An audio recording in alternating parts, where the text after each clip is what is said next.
Hello everyone. आप सबका स्वागत है हमारे चैनल में। और मैं आशा करता हूँ कि आप सब अच्छे होंगे, स्वस्थ होंगे और अपनी प्रिपरेशन जोर शोर से कर रहे होंगे। आज फोर्थ पार्ट है one word substitution practice series का। और बिना कुछ डिले किए स्टार्ट करते हैं। तो सबसे पहला क्वेश्चन है, वो है व्हाट वर्ड मीन्स। ऐसा कौन सा वर्ड है जिसका मीनिंग है टू टेक समथिंग। एक minute. What word means something without permission और राइट, स्पेशली इन सिक्रेटिव और डिसऑनेस्ट वे। कि आप किसी से कुछ चीजें हैं वो छुपके से या डिसऑनेस्ट वे से उसको चुराना या हड़पना चाहते हो, तो उसका क्या मतलब होता है। तो जाते हैं वर्ड मीनिंग। पहला है जनरस। जनरस का मतलब होता है उदार। ऐसे व्यक्ति जो हेल्पफुल इन नेचर होते हैं और उनके उनके कुछ एक्सपेक्टेशन नहीं होती है। जो आपकी हेल्प करते हैं उनकी बदले में कुछ एक्सपेक्टेशन नहीं होती है। जैसे बहुत बहुत सारे लोग सर्दियों में कंबल बांटते हैं, गरीबों को खाना खिला देते हैं, तो उनकी कोई एक्सपेक्टेशन नहीं, भिखारियों को दान दे देते हैं।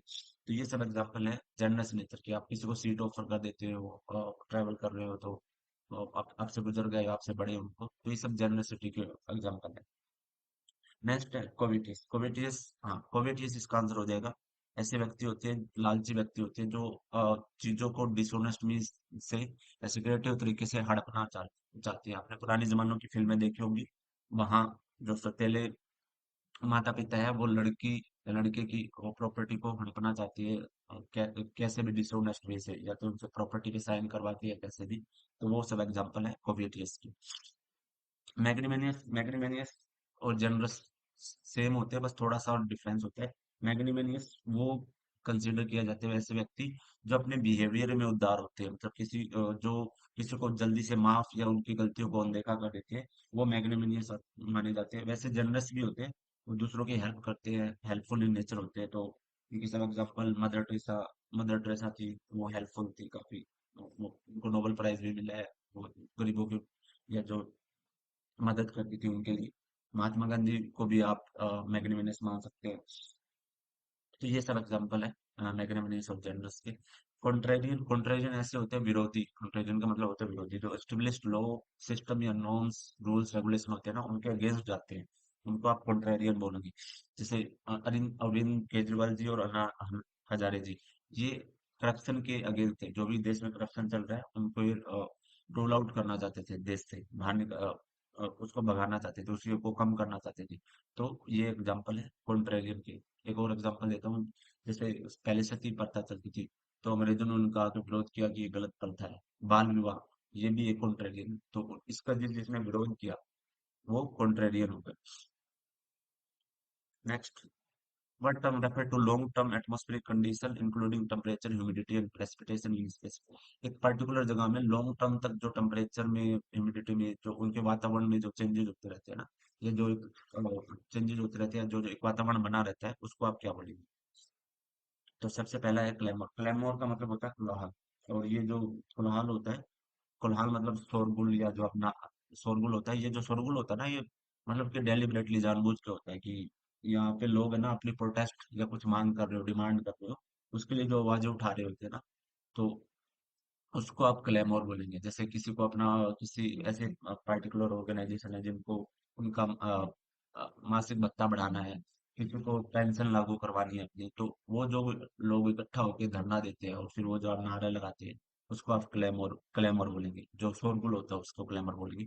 क्लाइमेट क्लाइमेट होता है कि लॉन्ग टर्म जो चेंजेस होते हैं ना इन्वायरमेंट में, या लॉन्ग टर्म जो कंडीशंस होती है एक पर्टिकुलर जगह की, उसको आप क्लाइमेट बोलेंगे। जैसे यूरोपियन कंट्री, बहुत सारी कंट्रीज होती है वहाँ, वो काफी ठंडे प्रदेश होते हैं, वहाँ ठंड रहती है। ठीक है। तो ये सब एग्जांपल है क्लाइमेट के। वेदर, वेदर होता है शॉर्ट टर्म, मतलब शॉर्ट टर्म में जो एटमॉस्फेरिक कंडीशन होती है, तो उसको आप बोलेंगे वेदर। अब वेदर और क्लाइमेट में यही फर्क है। क्लाइमेट लॉन्ग टर्म के लिए होता है, वेदर शॉर्ट टर्म के लिए। आपने कभी भी अपने मोबाइल ऐप में कभी देखा हो, तो अभी अब इसको याद कैसे रहेंगे कि कौन सा शॉर्ट टर्म है कौन सा लॉन्ग टर्म है। तो आपने कभी भी अपनी मोबाइल ऐप में देखना, वेदर फोरकास्टिंग होता है। कभी भी आपने नहीं सुना होगा क्लाइमेट फोरकास्टिंग। तो वेदर फोरकास्टिंग होता है आप 3 4 5 दिनों के लिए कि 5 दिनों में कि वातावरण मतलब 5 दिनों में कैसा रहेगा टेम्परेचर, बारिश होगी नहीं होगी। तो ये सब एग्जांपल 2 3 घंटे का भी दिखा देते हैं। तो जो शॉर्ट टर्म का होता है, महीने 2 महीने या कुछ वीक्स के लिए, उसको आप वेदर बोलेंगे। लॉन्ग टर्म जैसे कुछ 10 साल 20 साल या उससे ज्यादा 100 सालों का जो टेम्परेचर होता है, सर्दियों का उससे ज्यादा भी, उसको आप क्लाइमेट बोलेंगे। सीजन होता है कि आप साल को एक साल को 4 पार्ट में डिवाइड कर देते हैं और उनका टेम्परेचर और उसके बेसिस पे, हाँ, कि उसका वातावरण क्या होगा, जैसे सर्दी, गर्मी, पतझड़, ये सब, स्प्रिंग, ये सब ऋतुएं होती है, उनके बेसिस पे आप साल को डिवाइड कर देते हैं। Next, what term refer to something that complete और इनहेंसेस अनदर थिंग। ऐसा कौन सा मतलब है कि या किसी चीज को बढ़ावा देती है या उसको कंप्लीट पूरक पूर्ण बनाती है उसको। तो कॉन्ट्रास्ट, कॉन्ट्रास्ट का मतलब होता है कि आप दो चीजों में ना जो डिफरेंस या कंपैरिजन होता है उसको आप कॉन्ट्रास्ट बोलते हैं। तो मैंने इसके लिए एक एग्जांपल भी ये देखा, ये कॉन्ट्रास्ट लिखा और ये कॉन्ट्रास्ट लिखा, अब इसमें आपको कंपैरिजन करोगे ना, तो ये एक ब्लैक है, ये ग्रीन है, तो ये इसमें कॉन्ट्रास्ट है कि ये ब्लैक है, ये, फिर उसका साइज में आप देखोगे तो ये जो साइज में, अपीयरेंस में, कलर में जो नोटिसेबल डिफरेंस होता है टू चीजों के बीच में, डिफरेंस या कंपैरिजन होता है, उसको आप कंट्रास्ट बोलते हैं।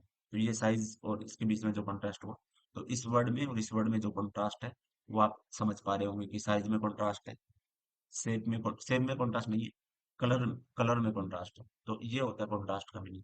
कन्फ्लिक्ट, कन्फ्लिक्ट का मतलब होता है मतभेद, कि अ, आपके विचारों में, आपके इंटरेस्ट में कोई ग्रुप है, ऑर्गेनाइजेशन है, पर्सन के साथ जो इश्यूज होते हैं या डिफरेंसेस होते हैं, मतलब कि मतभेद होते हैं, उनको आप कॉन्फ्लिक्ट बोलेंगे। जैसे दो पर्सन है, एक बुक रीडर है, एक बुक रीडर नहीं है, तो उनके विचारों में मतभेद है कि हाँ, वो बातें करेंगे तो उनके विचारों में मतभेद आएंगे।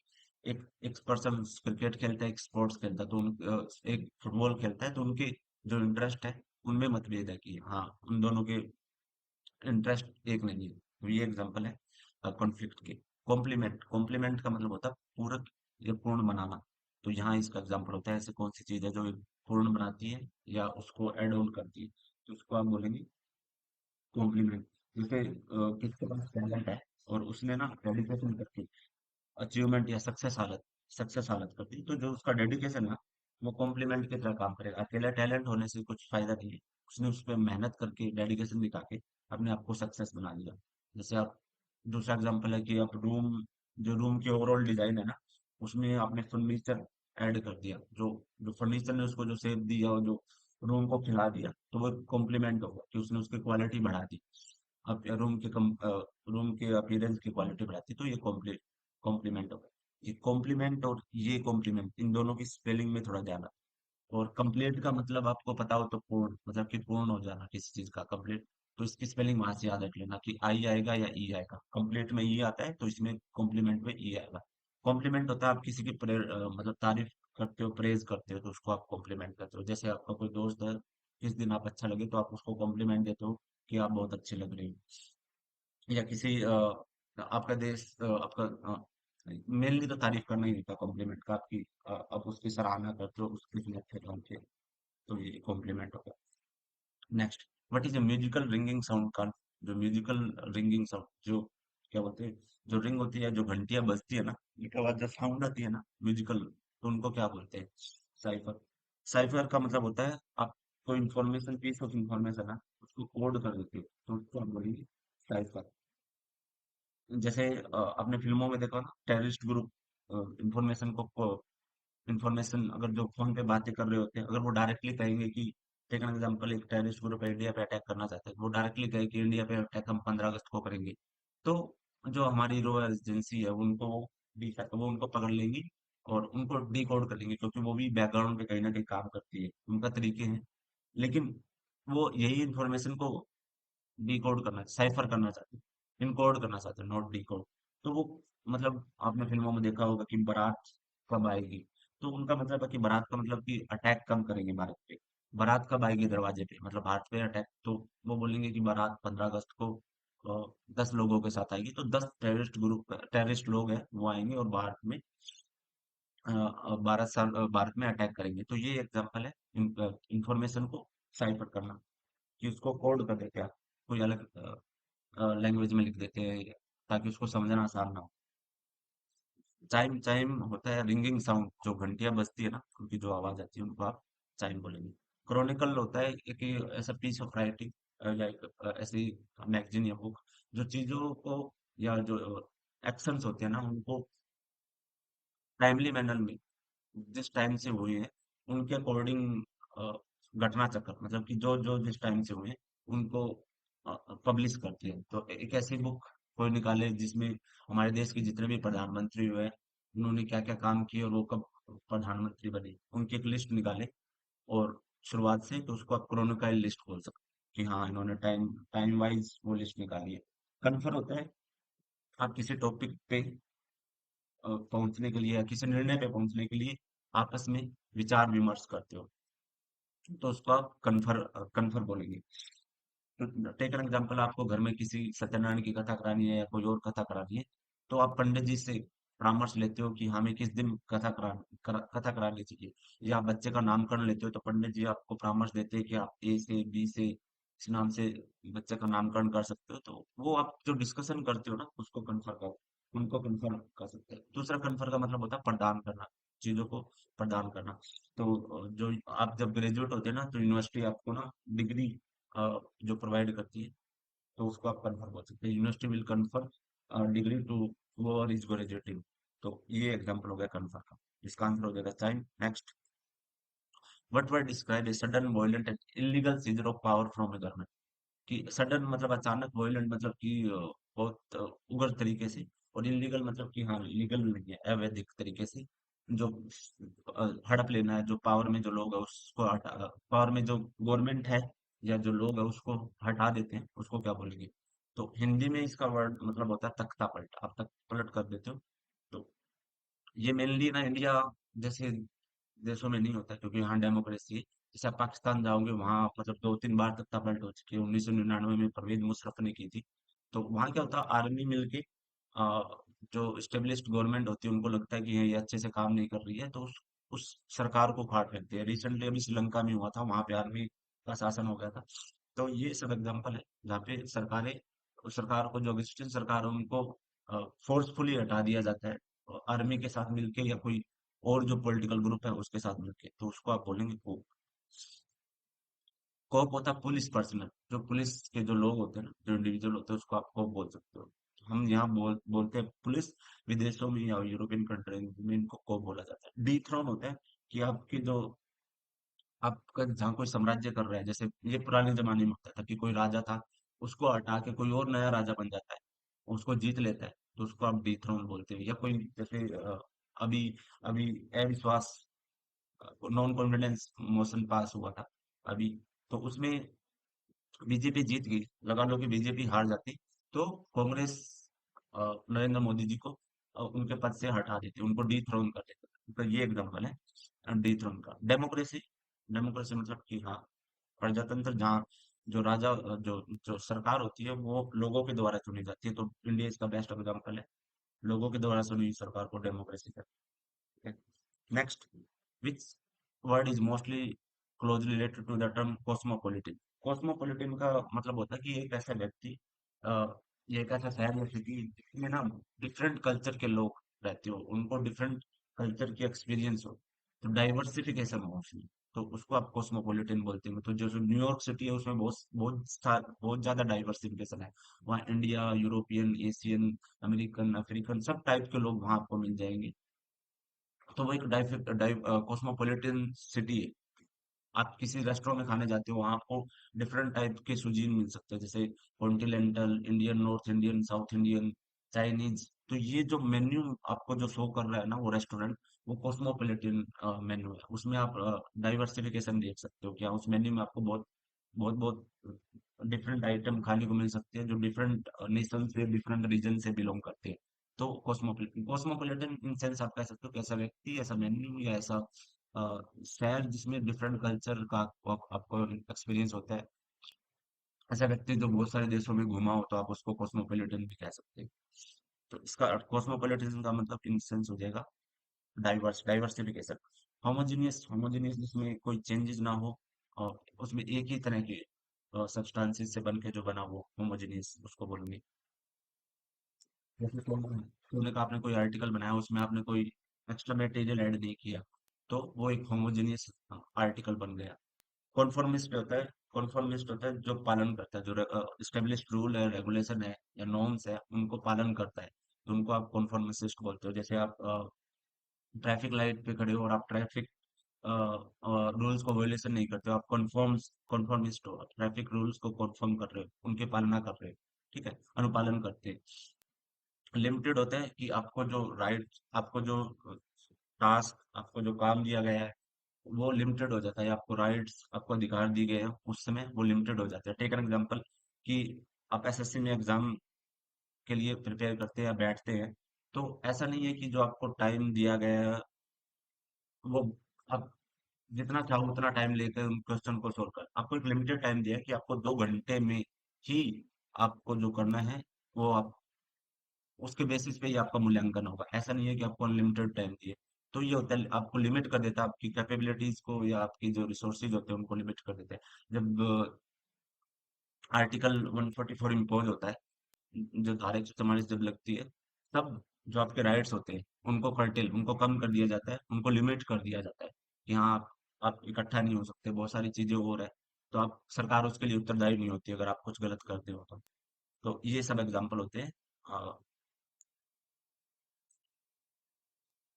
लिमिटेड के।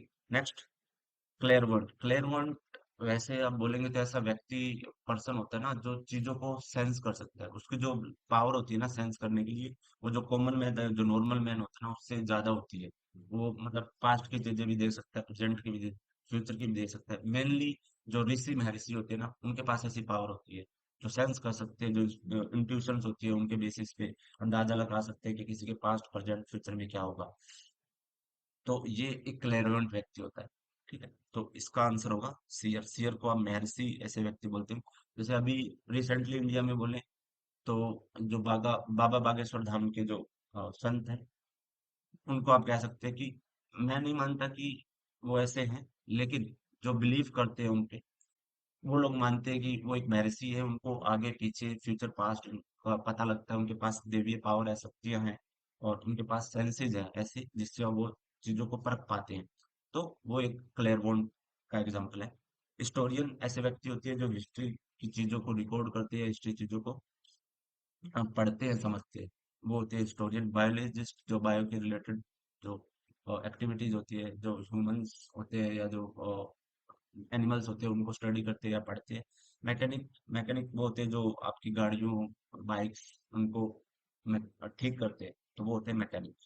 मैकेनिकल मैकेनिक और मैकेनिकल इंजीनियर में फर्क होता है, ये आपको थोड़ा पता होना चाहिए। What is the term for piece of writing that record event in chronological order? ऐसा पीस ऑफ राइटिंग जो रिकॉर्ड रखता है क्रोनोलॉजिकल, मतलब जो चीजें हुई है वो समयबद्ध, मतलब घटना चक्र जो भी हुआ है उसको आप टाइम के अकॉर्डिंग हुआ है। तो मैंने एक एग्जांपल दिया था कि जो देश के जितने भी राष्ट्रपति हुए या जो, उनको आप टाइम के अकॉर्डिंग बता दो कि सबसे पहले राष्ट्रपति हमारे डॉक्टर राजेंद्र प्रसाद थे, उसके बाद राष्ट्रपति कौन बने और अभी राष्ट्रपति कौन है, तो 14 15 अभी तक के जो राष्ट्रपति बने हैं उनको आप टाइमली अकॉर्डिंग बना देंगे, तो वो जो पीस ऑफ राइटिंग हो जाएगी, आप उसको क्रोनिकल राइटिंग बोल सकते हैं। कैस्केड। कैस्केड का मतलब, कैस्केड का मतलब होता है कि ऐसी इंफॉर्मेशन जो आप पास ऑन कर देते हो, ठीक है। टेक एन एग्जांपल, मैं कहूँ कि जो अगला लेक्चर है वो मैं मंडे को पब्लिश करूंगा, तो ये आप इंफॉर्मेशन अपने दोस्त व्हाट्सएप ग्रुप में आप पास ऑन कर देते हैं, तो आपने इंफॉर्मेशन को कैस्केड कर दिया।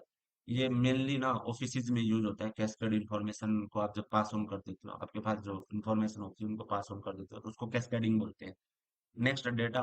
डेटा आपको पता होना चाहिए कि जैसे इंडिया में कितनी पॉपुलेशन है, उसका एक डेटा है, स्टेट वाइज कितनी पॉपुलेशन है उसका एक डेटा है।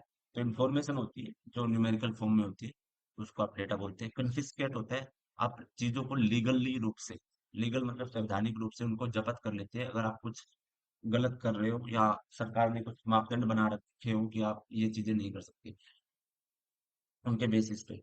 ये एक सोसाइटी में भी हो सकता है, ग्रुप और इंस्टीट्यूशन में भी हो सकता है लीगल तरीके से।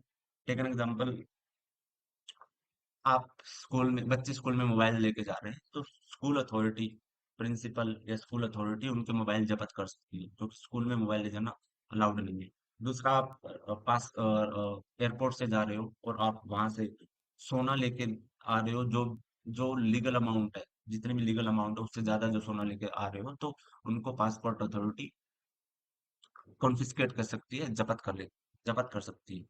जैसे अभी जितने भी बाबा लोग हैं, उनकी जो प्रॉपर्टी है, उनको सरकार चाहे, अगर वो कुछ गलत काम करती है, तो उनको कॉन्फिस्केट कर सकती है, उनको जब्त कर सकती है। तो ये सब एग्जांपल है कॉन्फिस्केट के। Next, what term describe N imitation और फोर्जरी? इमिटेशन होता है कि आप चीजों को नकली रूप से या सेम टू सेम चीजों को बनाने की कोशिश करते हैं। फोर्जरी, सेम फोर्ज कर देते हो, जो भी चीज है उसको आप सेम टू सेम बना देते हो। तो सबसे बेस्ट एग्जांपल है नकली नोट, उनको आप काउंटरफिट बोलते हैं, काउंटरफिटिंग बोलते हैं, counterfeit। उनको आप सेम टू सेम एग्जैक्ट रूप के बना के मार्केट में उतार दोगे, तो वो हो जाएगी काउंटरफिटिंग। बेस्ट एग्जांपल है। और काउंटरफिटिंग एग्जांपल बहुत सारे हैं। लोग बहुत सारे नकली फर्जी डिग्री भी ले, फर्जी होता है, फर्जी डिग्री भी ले आते हैं, फर्जी रिकॉर्ड्स ले आते हैं। तो फर्जी किसी के डेट ऑफ बर्थ सर्टिफिकेशन है, तो ये सब एग्जांपल है। किसके पास फर्जी पासपोर्ट है, तो ये सब एग्जांपल है काउंटरफिटिंग की। कटजल, कटजल का मतलब होता है लाठी, और लाठी का यूज मेनली वेपन के लिए यूज किया जाता है, तो उसको आप कटजल बोलेंगे। सिवेलरी, सिवेलरी का मतलब होता है, आज के जो टर्म में सिवेलरी जो यूज की जाती है, उसका मतलब होता है कि जो कर्टियस, मतलब कि जो औरतों के प्रति अपना जो बिहेवियर है ना, उनका जो कर्टियस नेचर होता है, उनके प्रति सौहार्द है, उनको अच्छे से पेश आते हैं जो औरतों के साथ, उनको शिवेलरी बोलते हैं। और पुराने जमाने में जो नाइट्स होते थे या जो युद्ध युद्ध वॉरियर होते थे, उनको आप शिवेलरी बोलते थे, क्योंकि उनका जो नेचर होता था वो करेजियस होता था। वो लोग वर्चू होते थे कि हाँ, वो चीजों को समझते थे, अच्छे से पेश आते थे लोगों के साथ, तो उनको आप शिवेलरी बोलते थे। क्रोनिकल मतलब ऐसे पीस ऑफ राइटिंग जिसमें चीजें टाइम के अकॉर्डिंग लिखी होती हो, बिल्कुल।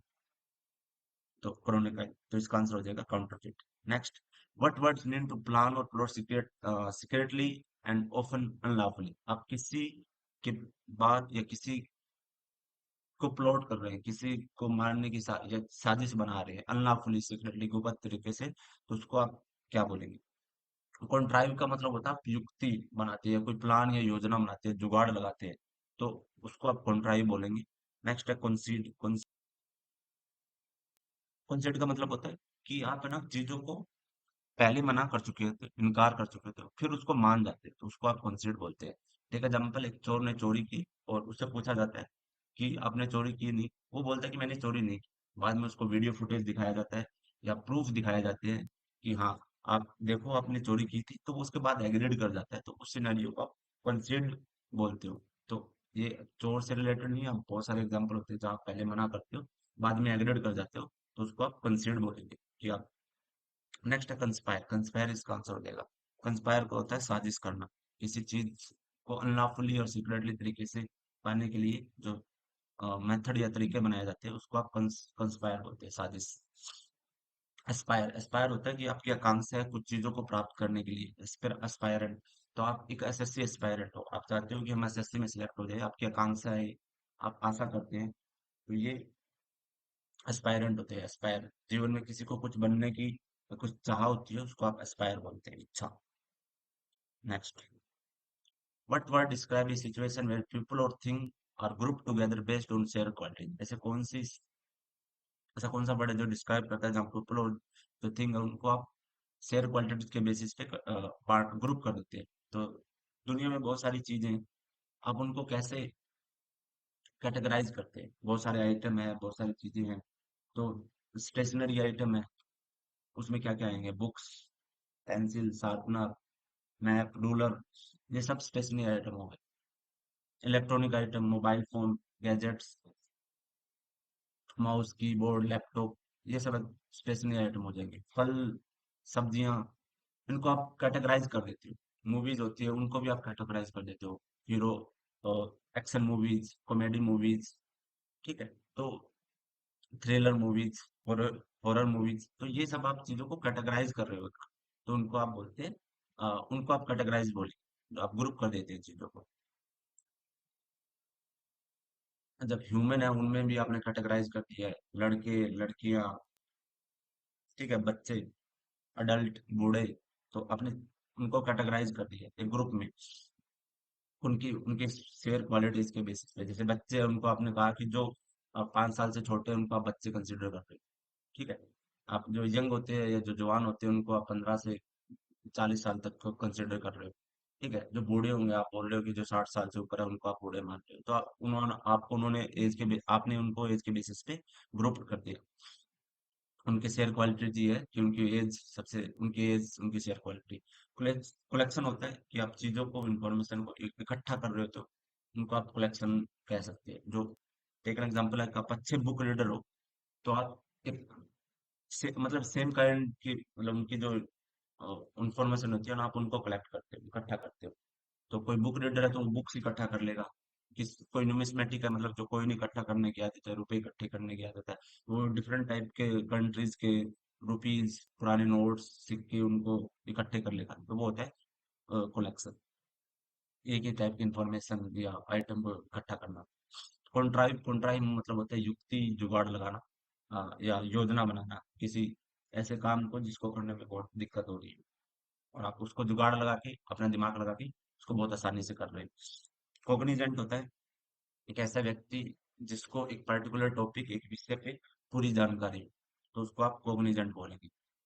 जैसे जैसे आप एसएससी के प्रिपेयर कर रहे हो, तो आप एक कॉग्निजेंट एसेसियन हो अगर आपको पता है कि मेरे को कितने कट ऑफ मार्क्स लाने हैं, मेरे को प्रिपरेशन कैसे करनी है, मेरा सिलेबस क्या है, मेरे को कौन कौन सी पोस्ट मिलेगी, और मेरा होम टाउन मेरे को कैसे मिलेगा, कितने कट ऑफ में मिलेगा, और ये सब एग्जांपल है कॉग्निजेंट व्यक्ति की। Next, what term just a second. What term describe the swirling motion of liquid, जो लिक्विड जो स्वर्ल करता है, घूमता है, उसके मोशन की जो वर्ड आवाज आती है, उसको आप क्या कहेंगे? तो उसको आप बोलते हैं चर्ण। अगर आप कभी कभी गाँव गए हो या फिल्मों में कभी देखे हो, जो लेडीज होती है वो जो मट्ठा भी होती है, या मट्ठे से जो घी निकालने की जो प्रक्रिया, जो प्रोसेस होती है, उसको जो चर्ण करती है, जो घुमाती है, जो उसको आप स्वर्लिंग मोशन बोलते हो। अगर आपने कभी नींबू पानी या कुछ बनाया हो घर पे, तो जो शेक करती है आप राउंड राउंड चम्मच से या गिलास से या स्टीलर से, तो उसको आप जो प्रोसेस होती है उसको आप चरण बोल। चर्प होता है जो चिड़िया चिड़िया या जो पक्षी चहचहाते हैं ना, उनको आप चर्पिंग बोलते हैं। सिजल होता है मतलब हॉट जो साउंड होती है, हॉट सरफेस को, मेनली जो ऑयल के रिलेटेड होती है, जब आप कुछ खाना वाना बना रहे होते हो, खाना बना रहे होते हो उस समय जो साउंड आती है उसको आप सिजलिंग साउंड बोलते हैं, सिजल। स्प्लैश होता है कि आप पानी में जो चपाक की आवाज आती है, या सरफेस से, या पानी का सरफेस किसी से टकराता है तो उसकी आवाज आती है, या पानी पे आप कूदते हो, टैप करते हो हाथों से, जो जो आवाज आती है उसको आप स्प्लैश, चपाक की आवाज को आप स्प्लैश बोलते हो। Next, what does confiscate mean? Confiscate मतलब होता है कि आप जो चीजों को या किसी आइटम को आप लीगली तरीके से जब्त कर लेते हैं। कोई पर्सन भी हो सकता है, उसको भी आप जब्त कर सकते हो, कन्फिस्केट कर लेते हो। तो सबसे बेस्ट एग्जांपल मैंने दिया था कि स्कूल में बच्चों को मोबाइल ले जाना अलाउड नहीं है, तो स्कूल अथॉरिटी उस बच्चे का मोबाइल कन्फिस्केट कर लेती है। आप आप दिल्ली मेट्रो में एग्जांपल अभी लिकर अलाउड कर दिया कि आप अल्कोहल ले जा सकते हैं, लेकिन अगर आप गुड़गांव मेट्रो में वो लिकर लिकर मतलब कि जो शराब है वो लेकर जा रहे हैं, तो आप उसको नहीं ले जा सकते, क्योंकि वो दिल्ली में अलाउड है, गुड़गांव में अलाउड नहीं। गुड़गांव मेट्रो में जैसे ही आप आएंगे, आपकी जो शराब है, जो शराब की बोतल्स हैं, जिस फॉर्म में आप कैरी कर रहे हो, वो आपकी जब्त कर ली जाएगी। तो ये एग्जांपल है कन्फिस्केशन के, क्योंकि कहीं कहीं चीजें वो अलाउड है, कहीं नहीं अलाउड है। तो हाइड मतलब छुपाना, सीज मतलब हाइड मतलब होता है छुपाना, सर्कुलेट मतलब होता है इंफॉर्मेशन को पास आउट करना, मतलब कि उसको बांट देना, इंफॉर्मेशन को लोगों तक पहुंचाना, सर्कुलेट सर्कुलेट होता है। तो जैसे कि देश में इमरजेंसी लग रही है, तो रेडियो के थ्रू, टीवी चैनल के थ्रू जो इन्फॉर्मेशन है वो सर्कुलेट की जा रही है, तो उसको आप सर्कुलेशन बोलेंगे। सीज मतलब होता है कि हाँ, हड़प लेना, जब्त कर लेना। तो इसका आंसर होगा टू सीज, टू चार्म, कि आप किसी को आपकी पर्सनैलिटी, आप किसी को चार्म कर पा रहे हैं, तो वो हो जाता है चार्म। टीवी एक्ट्रेस या बॉलीवुड बॉलीवुड एक्ट्रेस एक्टर्स किसी न किसी को चार्मिंग लगते हैं, किसी को बहुत, और नेता होते हैं वो चार्मिंग लगते हैं। What word means to give official approval or formal permission for something to happen? आप कोई चीज को करवाने या करने की परमिशन, अप्रूवल, ऑफिशियल परमिशन दे रहे हो, तो उसको आप क्या बोलेंगे? तो वो होता है कंसेंट। आप स्वीकृति दे रहे हो किसी चीज को, स्वीकृति होता है इस हिंदी में, मतलब कि आप स्वीकृति दे रहे हो किसी चीज को करने के लिए। आप अपने अपने यहाँ अपने कोई कम्युनिटी प्रोग्राम कराने चाहते हैं, दशहरा पे आप आप रामलीला करवाना चाहते हैं, तो ऐसा नहीं है कि आप डायरेक्टली रामलीला करवा सकते हैं। आपको वहाँ के जो अथॉरिटीज होती है, जो सब डिविजनल अथॉरिटी होती है, उनसे आपको परमिशन लेनी पड़ेगी कि हाँ, हम इतने लोग इकट्ठा होंगे, हम शांति प्रिय रामलीला करवाएंगे, आप हमें परमिशन दे दीजिए, और हो सके तो हमें सिक्योरिटी भी प्रोवाइड कर दीजिए, ताकि लोग आए, कुछ भगदड़ या कुछ असामाजिक तत्व आए तो उन उस उस, उस समय आपकी हमें जरूरत पड़ सकती है। तो ये होता है कंसेंट, ऑफिशियल सिक्योरिटी लेके आप, ये एग्जाम्पल हो गया। कंसेंट का कोर्स होता है, आप किसी पे जोर जबरदस्ती करके मजबूरन उससे कुछ कार्य करवाते हो या काम करवाते हो ना, उसको आप कोर्स बोलते हो। मजबूरन जोर जबरदस्ती करके आप एटीएम में जा रहे हो, कुछ व्यक्ति या कुछ गुंडे आए, आपके कान पे या आपकी कनपटी पे बंदूक लगा के आपसे एटीएम का पासवर्ड ले ले और आपके पैसे हड़प ले आपसे, तो वो आपको जोर जबरदस्ती आपको उस काम को कर रहे हैं। आप ट्रैवल कर रहे हो, कोई आपकी गाड़ी के सामने आए और आपको प्लॉट करके, कंस्पायर करके, आपके अगेंस्ट साजिश करके आपकी गाड़ी को छीन ले, तो वो हो गया कोर्सन। कंसीडर होता है आप चीजों को मान जाते हो, लेकिन पहले उस चीजों के लिए आपने इनकार किया, वो कोई इन्फॉर्मेशन हो सकती है, आप कुछ काम करने के लिए भी आपने कुछ मना कर दिया हो, तो अब उन पे एग्रीड हो जाते हो, लेकिन पहले उसको मना कर देते हो। वो होता है कंसीडर कोग्निजेंट, ऐसा व्यक्ति जिसको एक पर्टिकुलर टॉपिक पे एक पूर्ण जानकारी है। Next, what term describe the period of romantic interaction and getting to know a potential partner before marriage? Marriage से पहले आप एक, जो आपका पार्टनर है, उससे आप जानने की जो कोशिश करते हो, या उससे जो आप टाइम स्पेंड करते हो, क्वालिटी टाइम स्पेंड करते हो, और या इंटरेक्ट करते हो, उसको आप क्या बोलेंगे? तो उसको आप बोलते हैं courtship.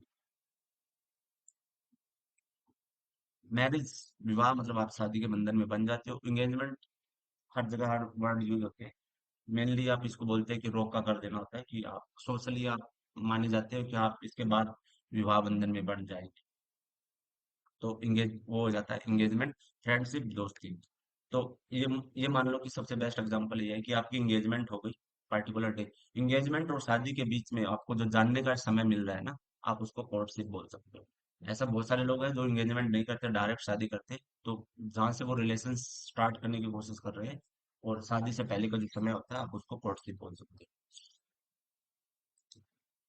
What word mean to give someone a task, duty और रिस्पॉन्सिबिलिटी?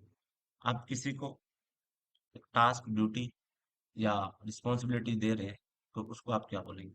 कन्फर, कन्फर का मतलब होता है कि मैंने आपको बताया था, कन्फर का मतलब होता है प्रदान करना होता है, कि आप चीजों को प्रदान करने होते हैं, या परामर्श करना होता है, ठीक है, किसी निर्णय को डिस्कस करके। तो मेनली मैंने बताया था कि आप यूनिवर्सिटी जब वो डिग्री कन्फर करती है, या आप डिस्कशन करते हैं अपनी टीम के साथ कि हमें अगली मीटिंग में कैसे अपोनेंट टीम को अप्रोच करना है, वैसे ही आपको कोई जैसे आप एक मैटरनिटी लीव पे जा रही है, एक लेडीज है जो मैटरनिटी लीव पे जा रही है, तो अपने कोलीग को वो जो रिस्पॉन्सिबिलिटी या टास्क कन्फर करके जाती है, एक रिस्पॉन्सिबिलिटी प्रदान करती है उनको कि आपको ऐसे काम हैंडल करना है, तो आप उसको कन्फर कन्फर बोलेंगे। टेक एन एग्जाम्पल, हमारे देश के राष्ट्रपति अचानक चल बसे, तो जो हमारे उपराष्ट्रपति है, उनके पास रिस्पॉन्सिबिलिटी आ जाएगी, उनके पास रिस्पॉन्सिबिलिटी कन्फर हो जाएगी इनडायरेक्टली।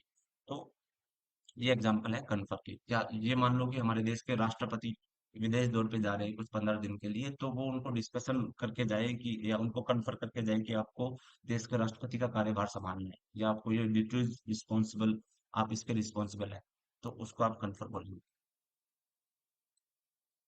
कॉग्निजेंट, ऐसे व्यक्ति जिसको एक टॉपिक को के विषय में पूर्ण जानकारी हो। कॉन्ट्राडिक्ट, कॉन्ट्राडिक्ट होता है कि आपके जो स्टेब्लिश्ड लॉ है, या जो आपके रूल बने हो, आप उनको फॉलो नहीं करते, उनको कॉन्ट्राडिक्ट कॉन्ट्राडिक्ट कर रहे हो, तो उसको आप किसी चीज को कॉन्ट्राडिक्ट कर रहे हो, आप जो बोल रहे हो उसमें मतभेद है।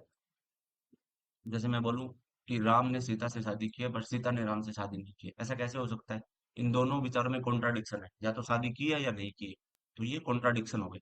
कोशिश होता है कि आप विजिलेंट हो, मतलब विजिलेंट मतलब कि सजग हो, अलर्ट हो, कि कोई भी चीज होगी उसके डेंजरस परिणाम हो सकते हैं, मतलब उसके जो कंसिक्वेंसेज होंगे और जो परिणाम होंगे वो आपके फेवर में भी जा सकते हैं, नहीं भी जा सकते। तो इस उस कुछ चीजों को आप ध्यान में रखते हुए उसके बाद जो काम कर रहे होते हैं ना, उसको आप कॉशियस बोलते हैं। टेक एन एग्जांपल, आप बाइक राइड कर रहे हैं, और बाइक राइड करते वक्त आप, कुछ लोग होते हैं जो ओवर स्पीड करते हैं, कुछ लोग हैं जो नहीं करते, जो जो नहीं करते हैं वो कॉशियस होते हैं, उनके पता है कि अगर आप बाइक स्पीड करोगे और उसके बाद कुछ दुर्घटना घट जाती है तो आपकी जान जा सकती है, लेकिन आप एक लिमिट में बाइक स्पीड कर रहे हो तो आप बच भी सकते हो, तो वो होते हैं कॉशियस। कुछ ड्रिंक एंड ड्राइव करते हैं, कुछ ड्रिंक एंड ड्राइव नहीं करते। ड्रिंक एंड ड्राइव जो करते हैं वो कॉशियस नहीं, उन्हें पता नहीं है कि आपका एक्सीडेंट भी हो सकता है, आपकी जान भी जा सकती है, लेकिन जो जिन्होंने रूल बनाया है कि हाँ हमें हेलमेट पहनना है, ड्रिंक एंड ड्राइव नहीं करना है, उनको वो कॉशियस है, उनको पता है कि हाँ इसके क्या परिणाम हो सकते हैं। तो वो होते हैं कॉशियस, अलर्ट, सजग, vigilant. What word describe someone who is willing to please और कमेंडेट अदर। से कौन से व्यक्ति होते हैं जो दूसरों को प्लीज और अकोमोडेट, उनके साथ रह सकते हैं, उनके साथ अच्छे से बिहेव करते हैं और उनको अकोमोडेट अपने साथ मिला, घुलनसार मिलनसार हो जाते हैं उनके साथ। कंप्लायंट, कंप्लायंट ऐसे व्यक्ति या ऐसे इंफॉर्मेशन या ऐसे नॉर्म्स होते हैं जिनको आप फॉलो करते हैं, उनको उनकी पालना करते हैं। टेक एन एग्जांपल, आपका जो मोबाइल का लेटेस्ट वर्जन है वो नॉन कंप्लायंट हो गया, और नॉन कंप्लायंट हो गया या ऐसे, तो आपको उसको अपडेट करना पड़ेगा, अगर वरना उसके बाद आप उसको यूज नहीं कर पाओगे। जैसे विंडो 8 था, उसका कुछ कंप्लायंट वर्जन था कि आप उसके बाद उस विंडो 8 को यूज नहीं कर पाएंगे, तो अगर आपको विंडो या आपको अपना लैपटॉप में विंडोज चलानी है तो आपको नया लेटेस्ट वर्जन विंडो 10 या विंडो 11 को इंस्टॉल करना पड़ेगा, वरना आप कंप्लायंट नहीं रहेंगे, तो आप रूल रेगुलेशन के कंप्लायंट नहीं रहेंगे। कमांडिंग होता है कि ऐसी अथॉरिटी या ऐसे पीपल जिनका आप पे नियंत्रण होता है, उनकी जो परफॉर्मेंस होती है या उनका जो रूल होता है, रेगुलेशन होता है, वो आप पे कमांड करने के लिए रहता है। तो ऐसे पर्सनैलिटी को या ऐसी सिचुएशन को आप कमांडिंग सिचुएशन बोल सकते हैं। ऐसे व्यक्ति जिनकी मतलब एक पर्टिकुलर सिचुएशन या ग्रुप पे नियंत्रण होता है उसको आप कमांडिंग बोलते हैं। जैसे कमांडिंग ऑफिसर सुने होंगे, तो ऐसा ऑफिस उनके अंदर कुछ ट्रूप्स होते हैं या कुछ सैनिक होते हैं, वो उनकी रूल्स या जो उन्होंने जो ऑर्डर दिए उनको फॉलो करते हैं, तो कमांडिंग ऑफिसर से आप इसको याद कर सकते हैं।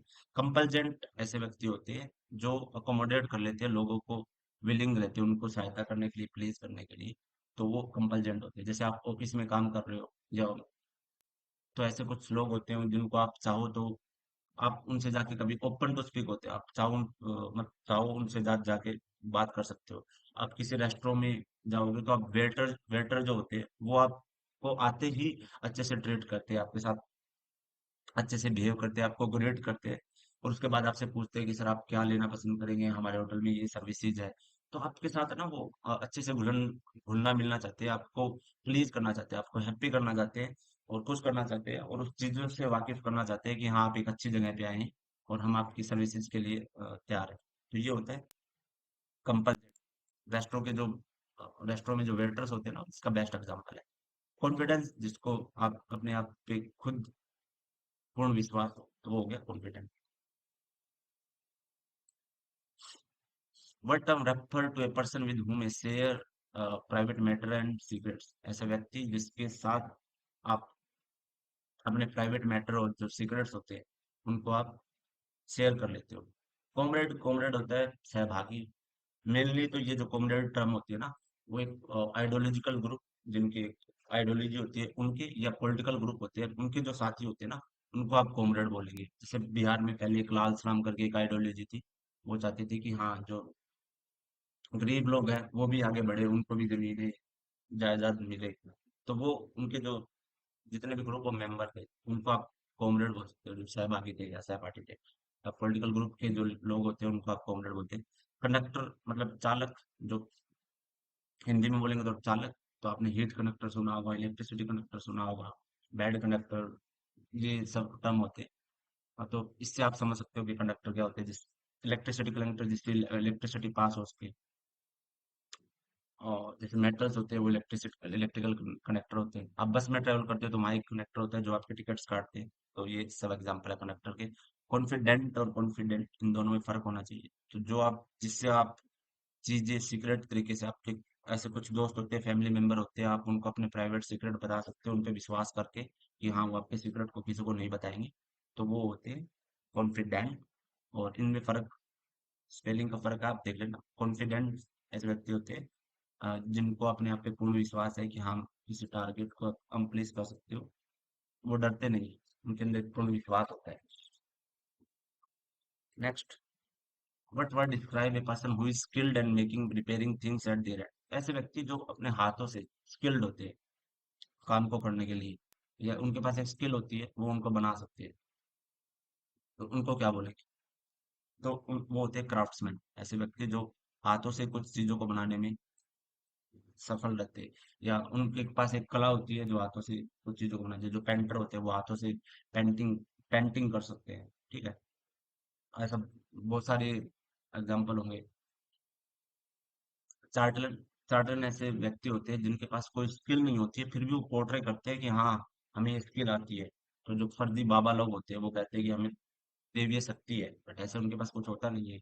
फर्जी ऐसे डॉक्टर होते हैं जिनके पास कोई डिग्री नहीं होती है, फिर भी वो कहते हैं कि हमने हमारे पास एमबीबीएस की डिग्री है। फर्जी सीए, कुछ लोग तो फर्जी आर्मी ऑफिसर्स तक भी बन जाते हैं। तो वो होते हैं चार्टर्ड। कॉन्ट्राइट होता है पश्चातापी। आपने कुछ गलत काम किया है पास्ट में और आप उसको पश्चाताप कर रहे हैं। एक एग्जाम्पल, आप एसएससी की प्रिपेयर कर रहे थे, लेकिन आपको रियलाइजेशन है कि जब मैं प्रिपेयर कर रहा था तो मैं कंसिस्टेंट नहीं था, मैंने अच्छे से तैयारी नहीं की उस समय।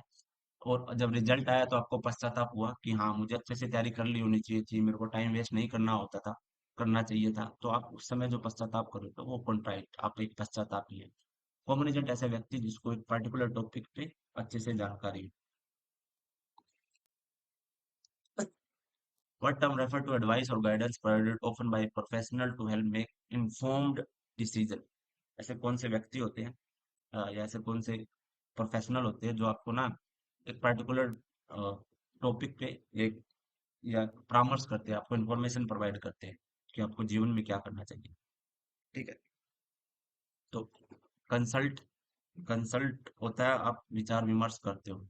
ठीक है, किसी से इन्फॉर्मेशन मांग रहे हो ना, तो आप उसको मतलब डिस्कस कर रहे हो, सीख कर रहे हो, किसी से इन्फॉर्मेशन खोज रहे हो, तो उसको आप कंसल्ट बोलेंगे। टेक एन एग्जांपल, आपके पास एक नॉलेजेबल पर्सन है और आईएएस सिलेक्टेड है, या कोई भी, या कोई टीचर है, या कोई कोई भी, आप उनसे जाके पूछ रहे हो कि मुझे एसएससी के लिए प्रिपेयर करने चाहिए या एसबीआई बैंक पीओ या बैंक पीओ के लिए प्रिपरेशन करना चाहिए, मुझको किस फील्ड में प्रिपरेशन करनी चाहिए। तो आप जाके इंफॉर्मेशन सीख कर रहे हो, उनसे जाके पूछ रहे हो। तो वो हो गया कंसल्ट, मतलब आप डिस्कशन कर रहे हो उनको क्या करना चाहिए लाइफ में। कंसल कंसल्ट और काउंसिल में बस थोड़ा सा ही फर्क है। काउंसिल में क्या होता है कि आप किसी को इंफॉर्मेशन दे रहे हो, आपके पास आप एक प्रोफेशनल हो। जैसे वहाँ प्रोफेशनल काउंसलर होते हैं, जैसे कोई मेंटल पीस पे आपको काउंसिल करता है कि आपको कैसे रहना चाहिए, तो वो होते हैं काउंसिल, जो आपको काउंसलर कर रहे हैं।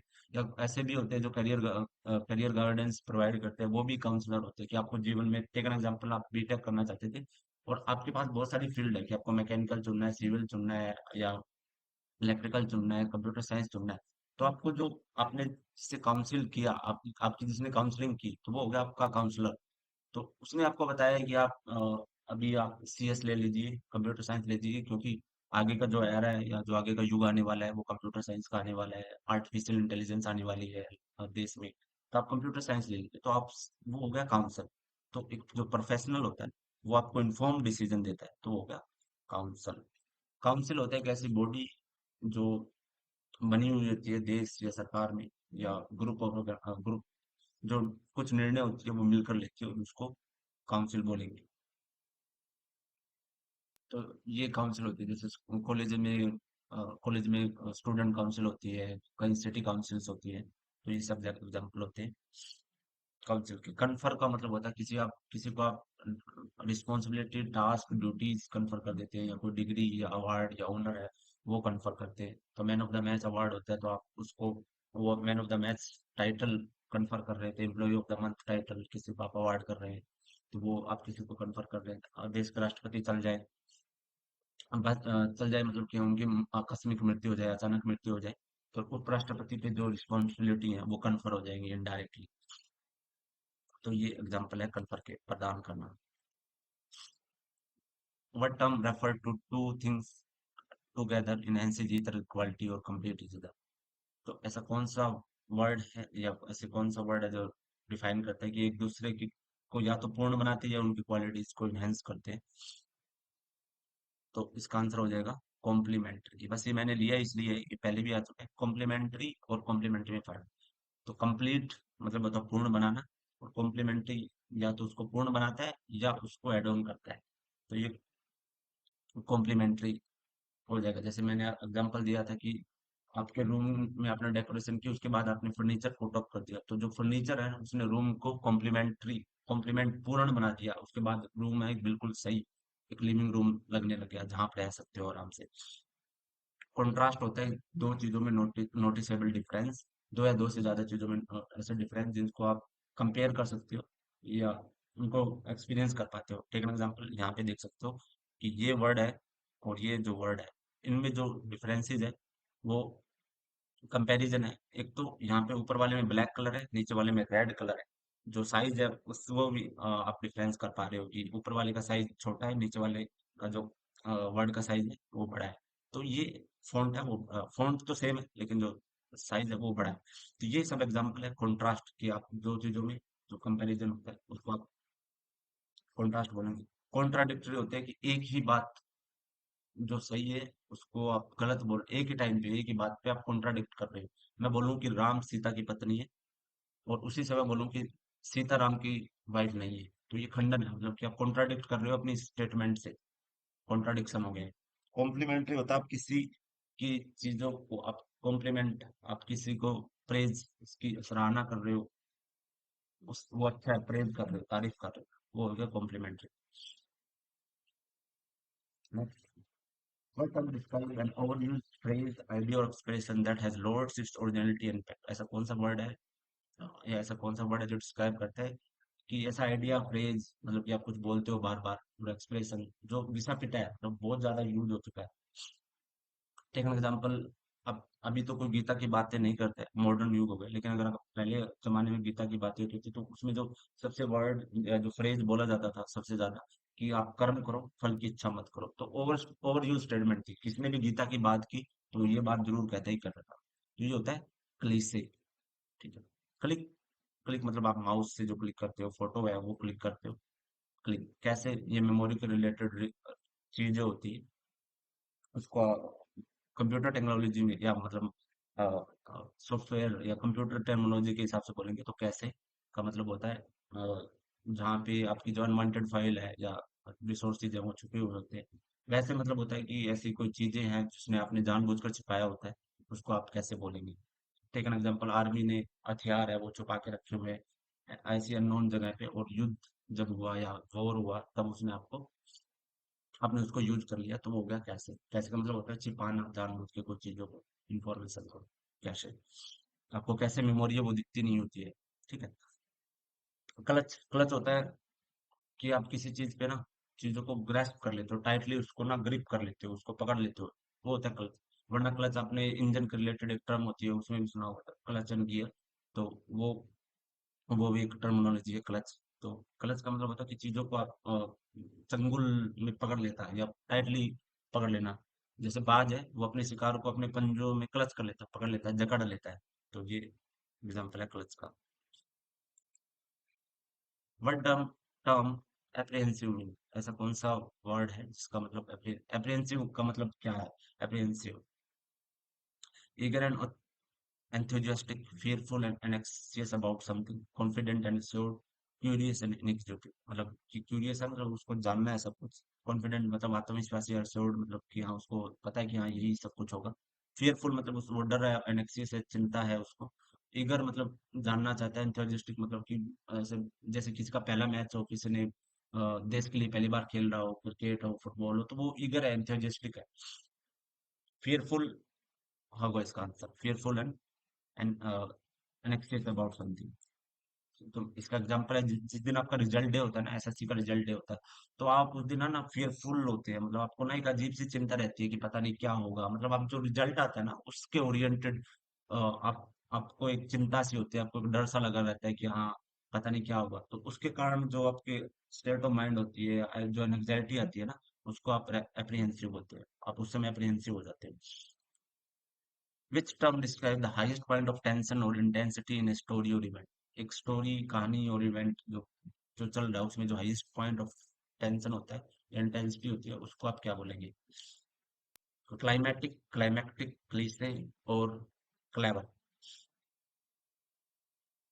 क्लाइमेटिक होता है ऐसी टेम्परेचर कंडीशन, ह्यूमिडिटी कंडीशन या वातावरण जो बहुत लंबे समय तक होता जा रहा है, क्लाइमेटिक कंडीशन, उनको आप बहुत लंबे समय तक 10-20 हजारों 100 सालों सदियों, तो उसको आप क्लाइमेटिक कंडीशन बोलते हैं, तो ये इसका आंसर नहीं होगा। क्लाइमेक्टिक, क्लाइमेक्टिक होता है क्लाइमैक्स, मतलब कि आपकी जो चीजें टेंशन होती है ना, जहाँ पे हाईएस्ट पॉइंट ऑफ टेंशन होती है या स्टोरी का जो मेन पॉइंट होता है जहाँ पे आपको लगता है कि ये निर्णायक होता है, तो उसको आप क्लाइमेटिक बोलते हैं। कि मूवी का जो आपने देखा हो क्लाइमैक्स, तो जो मैंने इसको लिया है मेनली इस क्वेश्चन को, ये जो स्पेलिंग के कारण क्लाइमेट और क्लाइमेक्टिक, इसमें आप फंस जाते हैं कभी कभार, अगर आप बहुत ज्यादा जल्दबाजी कर रहे हैं, जंप टू कंक्लूजन कर रहे हैं जल्दबाजी से, तो इसका आंसर होता है क्लाइमेट। क्लीशे मतलब ओवरयूज स्टेटमेंट, फ्रेज और वर्ड होते हैं जो बार बार यूज किए जाते हैं, जैसे मैंने एग्जांपल दिया था गीता की अगर बात करो तो लोग कहेंगे कर्म करो, फल की इच्छा मत करो। क्लेवर मतलब चतुर, जो तेज और शार्प हो अपनी दिमाग में। मिच्योर और टिपिकल ऑफ यंग चाइल्ड, जो आपके बिहेवियर ना वो मैच्योर नहीं है, और जो जो छोटे छोटे बच्चे होते हैं ना उस तरह के एग्जाम्पल। करेजियस जिसमें साहस हो, जैसे टेक एन एग्जांपल, हमने कोई वीडियो देखी होगी जिसमें एक रेलवे प्लेटफॉर्म कर्मी एक बच्चे को चलती हुई ट्रेन से आगे कूद कर उसकी जान बचा लेता है, तो वो एक करेजियस का एग्जांपल है। जितने भी अपने सैनिक है वो करेजियस है, वो सीमा पे डटे हुए अपनी देश की रक्षा कर रहे हैं, वो बहादुर है। चाइल्ड लाइक होता है मतलब कि बच्चे जैसा, जो बच्चे जैसी बातें करते हो वो चाइल्ड है। चाइल्डिश होता है मूर्ख, जो मूर्ख जैसी बातें करता है या बच्चों जैसी हरकतें करता है उसको आप बोलेंगे चाइल्ड। तो चाइल्डिश होता मूर्ख, इसका एग्जांपल हो जाएगा चाइल्डिश। चाइल्ड लाइक और चाइल्डिश में फर्क, ये एग्जांपल आ चुका है जैसे में, इसके लिए मैंने ये लिया है चाइल्डिश और चाइल्ड लाइक, ये आपको पता। चैलेंजिंग ऐसा टास्क जो आपकी कैपेबिलिटीज को चेक करता है कि हाँ आप में कोई क्षमता है या नहीं। एसएससी आपकी कैपेबिलिटी चेक करता है कि आप अंडर प्रेशर कैसे काम करते हो, आपको चीजें इंफॉर्मेशन आप कैसे सीखते हो, आप उनको रिटेन कर पाते हो, उनको व्यवहारिक जीवन में कैसे सीखते हो, और एग्जाम में उसको कैसे प्रिपेयर करके अपने आप को बेस्ट प्रूव करते हो, तो ये एक चैलेंजिंग टास्क है। Which of the following words mean to carefully consider और थिंक डीपली अबाउट समथिंग? ऐसा कौन सा सिचुएशन है जिसमें ऐसा कौन सा वर्ड रिप्रेजेंट करता है जो आप किसी टॉपिक पे डीपली थिंक कर रहे हो? एग्जैगरेट होता है चीजों को बढ़ा चढ़ा के बोल देना, आप बढ़ा चढ़ा के जो बोल देते हो चीजों को, उसको एग्जैगरेट होता है। इग्नोर होता है आप किसी को जानबूझ के अनदेखा कर देते हो, जैसे आप आपको आपके किसी फ्रेंड ने आप आपके स्टडी टाइम पे आपको पिंग किया, आपको पता है कि हाँ मेरा स्टडी टाइम है और मेरे को यहाँ अभी अ, मेरा टेस्ट अटेम्प्ट करना है, तो आप उसको रिप्लाई नहीं करेंगे क्योंकि पता है कि हाँ मेरा मोटिव है वो चेंज हो जाएगा और मैं डिस्ट्रैक्ट हो जाऊंगा, तो आप उसको जानबूझ के इग्नोर कर दे रहे हो, देख कर भी अनदेखा कर दे रहे हो। इनहेंस है तो आपकी किसी क्वालिटी को आप ऐड ऑन कर रहे हो तो उसको बढ़ा रहे हो, तो उसको इनहेंस बोलते हैं। कंटेम्पलेंट होता है मगन करना, सोचना किसी विषय पे केयरफुली। टेक एन एग्जांपल, आप एसएससी में सिलेक्ट हो जाते हो और आपको दो पोस्ट में से सिलेक्ट करना है, तो आप सोच रहे होते हो कि मैं अगर एमईए में जाऊंगा तो मेरे को फॉरेन विजिट मिलेगी, मेरी फैमिली के साथ रह पाऊंगा नहीं रह पाऊंगा, ऐसा सोचना पड़ेगा आपको। फिर आप सोचोगे मैं प्रिवेंटिव ऑफिसर बनूं या अ, मैं कोई और डिपार्टमेंट चुनूं जहां मैं अपनी फैमिली के साथ रह पाऊंगा, मेरे बच्चे यहाँ पढ़ पाएंगे या नहीं पढ़ पाएंगे। तो ये जो आप चीजों पे विचार कर रहे हो ना, मगन कर रहे हो, तो ये उसको आप कंटेम्पलेंट बोलते हैं, तो इसका आंसर हो जाएगा कंटेम्पलेंट। What term refer to piece of art created by combining various materials such as a paper, photograph and fabric onto a surface? आप एक सरफेस पे ना बहुत सारे पेपर, फोटोग्राफ और फैब्रिक से लगा के उसको जो पीस ऑफ पीस बनाते हैं, पीस ऑफ आर्ट बनाते हैं, उसको क्या बोलेंगे? तो उसको आप बोलते हैं कोलाज। कॉलेज मतलब आपको पता है जहाँ आप जाते हो, जहाँ आपने पढ़ी है, मतलब हायर डिग्री के, मतलब आपके स्कूलिंग के बाद आप जो हायर डिग्री करते हो उसके लिए। कोलिजन मतलब होता है टकराव, और कोलाज होता है इसका आंसर। कोलाज ऐसा पीस ऑफ राइटिंग या पीस ऑफ आर्ट होता है जिसमें आप फोटोग्राफ या फैब्रिक या पेपर यूज करके बनाते हो। तो इसका बेस्ट एग्जांपल है, आप अपने पास कोई भी मोबाइल कैमरा ऐप है, उसमें जाइए, और आपको ना जहाँ पे आप बहुत सारे फोटोज को इकट्ठा करके एक एक सिंगल फोटोज एंटिटी बना देते हो, उसको आप बोलते हो कोलाज। तो ये अपने मोबाइल फोन में आप जाके देख देख सकते। कोलेटरल, ये आपने बैंक बैंक की चीजें, बैंकिंग का टर्म में कभी सुना होगा तो आपको पता होगा। कोलेटरल मतलब होता है कि आप ऐसी कोई चीज आप अपने उधार चुकाने के लिए किसी व्यक्ति को दे देते हैं, तो आप उसको कोलेटरल बोलते हैं। टेक एन एग्जांपल, आपके पास लैपटॉप है और आपने अपने फ्रेंड से 20,000 रुपए लिए, तो आपके पास 20,000 रुपये नगद नहीं है, तो आप बोलते हैं कि आप तुम मेरा लैपटॉप रख लो, ये 20,000 की वैल्यू का है। तो आपने जो वैल्यू अदा की है ना, वो कोलेटरल, कोलेटरल ये लैपटॉप से की है, तो आप उसको कोलेटरल बोलेंगे।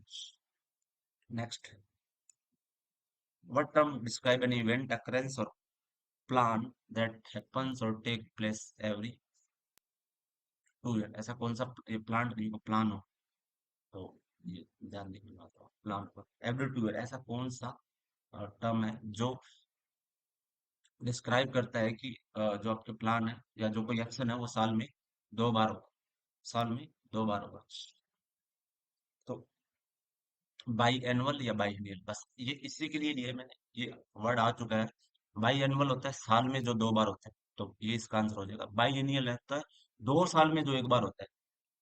इसमें फर्क समझ लेना, साल में जो 2 बार होता है और 2 साल में जो एक बार होता है वो होता है बाई एनियल, और साल में जो 2 बार होता है वो होता है बाई एनुअल।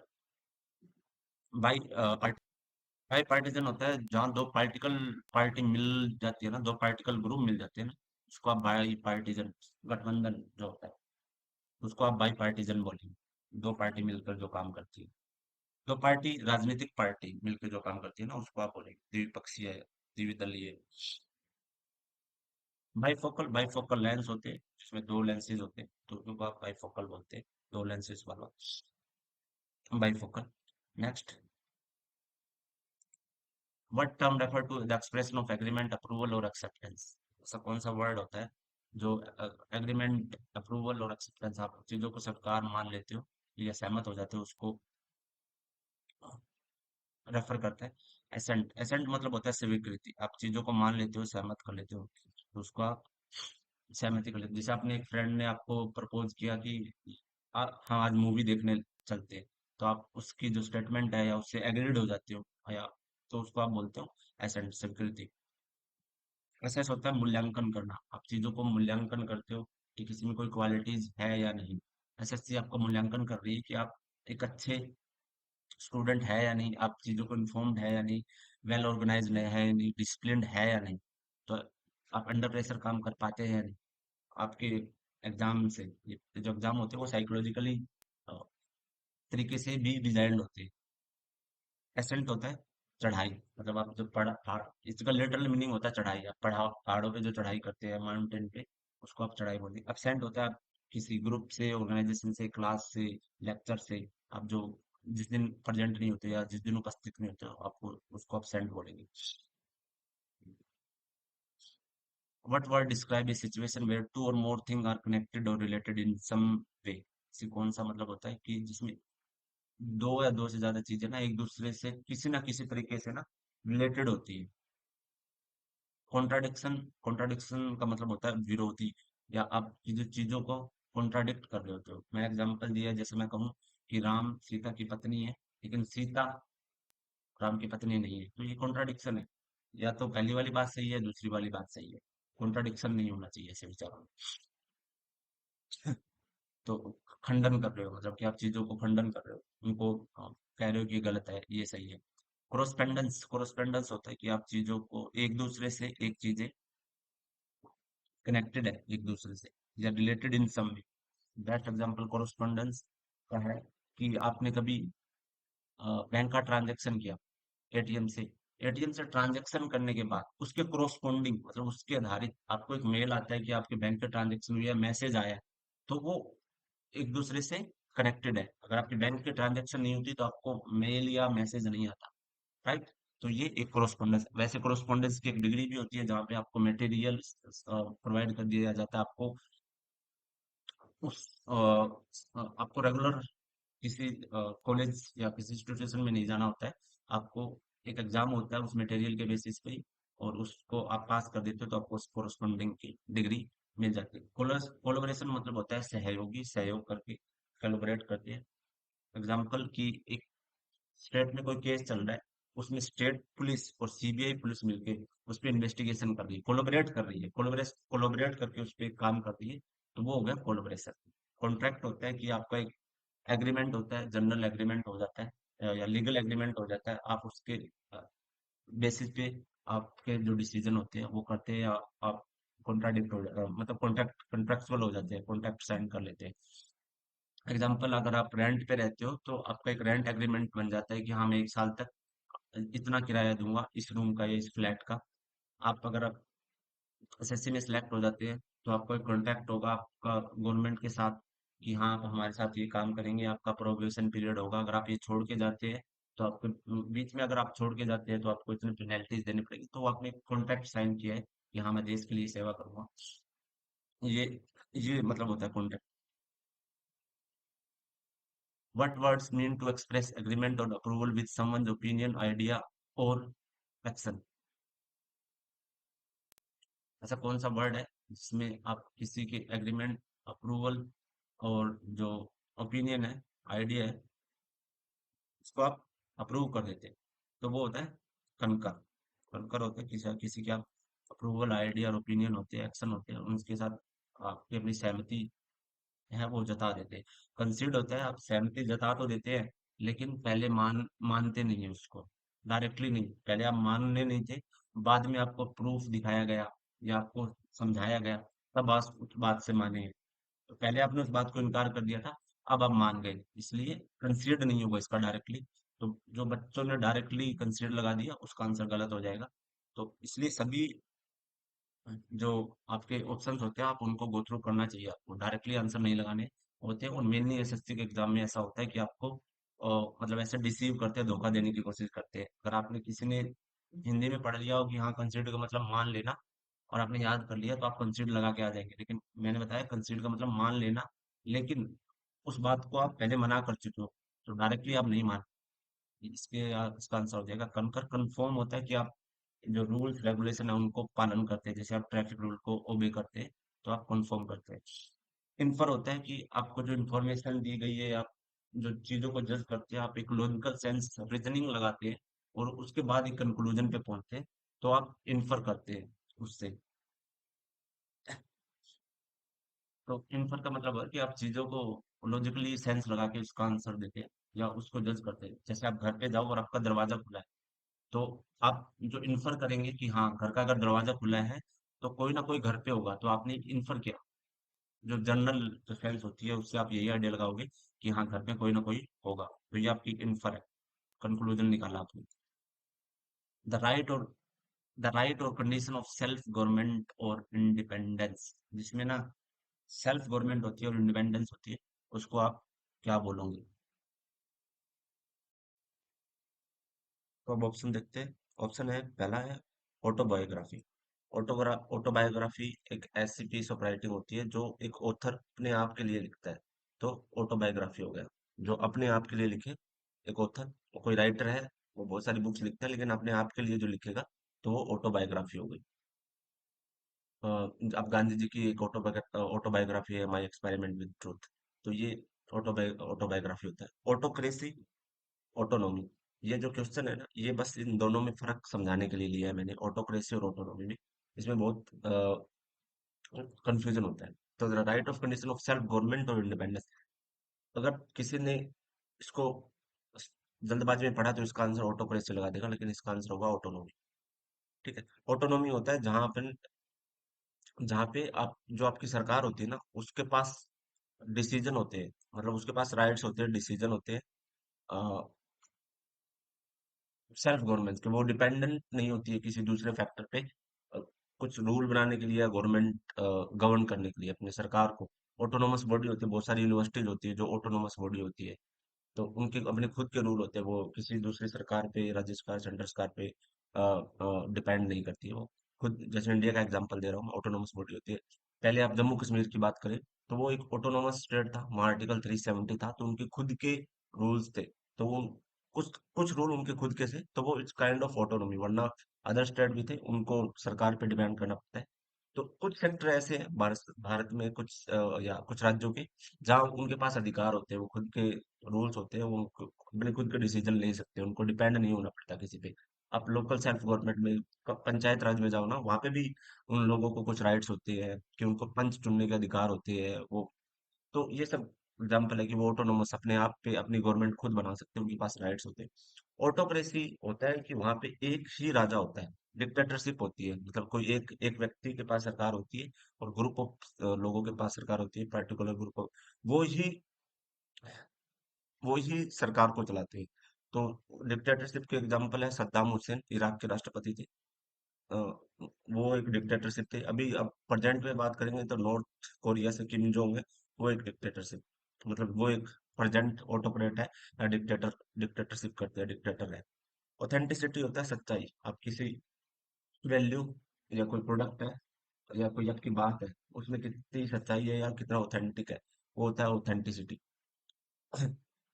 तो एग्जाम्पल, आप कोई ब्रांडेड कपड़ा खरीद रहे हैं, तो वो कितना जेन्युइन है, उसकी वैल्यू उतनी है या नहीं, वो उसका डिपेंड करता है कि ऑथेंटिसिटी, मतलब वो ऑथेंटिक पीस है या नहीं, वो मतलब डुप्लीकेट भी हो सकता है, तो वो एग्जांपल है ऑथेंटिसिटी का। Next, what term refer to an individual who consume the flesh of their own species और ह्यूमन। ऐसा कौन सा वर्ड है जो डिस्क्राइब करता है जो अपने ही, जो बच्चे होते हैं उनके, या इंडिविजुअल होते हैं उनके मांस खा जाते हैं, ह्यूमन के मांस को खाना पसंद करते हैं।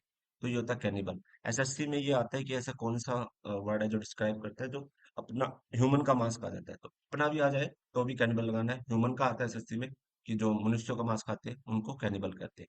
हर्बीवोर, जो अपना खाना अ, पेड़ों से, या पेड़ों से लेते हैं, ना कि मांस खाते हैं, तो वो होते हैं हर्बीवोर। कार्निवोर वो होते हैं जो मांस खाते हैं, मतलब अपना जो खाना उनका मांसाहारी होते हैं मेन रूप से। और हर्बीवोर होते हैं जो शाकाहारी, जो पेड़ों पेड़ों से अपना खाना बनाते हैं। मैमल्स मैमल्स वो होते हैं जो स्तनधारी होते हैं, मतलब जो बच्चों को दूध पिलाते हैं और डायरेक्टली बच्चों को जन्म देते हैं, ना कि अंडों से उनके बच्चों का जन्म होता है। तो एग्जाम्पल कंगारू। ह्यूमन, हम ह्यूमन ह्यूमन भी मैमल्स होते हैं। तो बिल्ली, कुत्ता, ये भी डायरेक्ट बच्चों को जन्म देते हैं। तो ये सब एग्जाम्पल है मैमल्स के, स्तनधारी। Next, what word refer to a secret code or a person skilled in writing or solving code. What word, ऐसा कौन सा वर्ड है जो एक व्यक्ति को या एक पर्सन को डिस्क्राइब करता है जो सीक्रेट कोड लिखता है या उनको सोल्व करता है। ठीक है, तो ये होगा,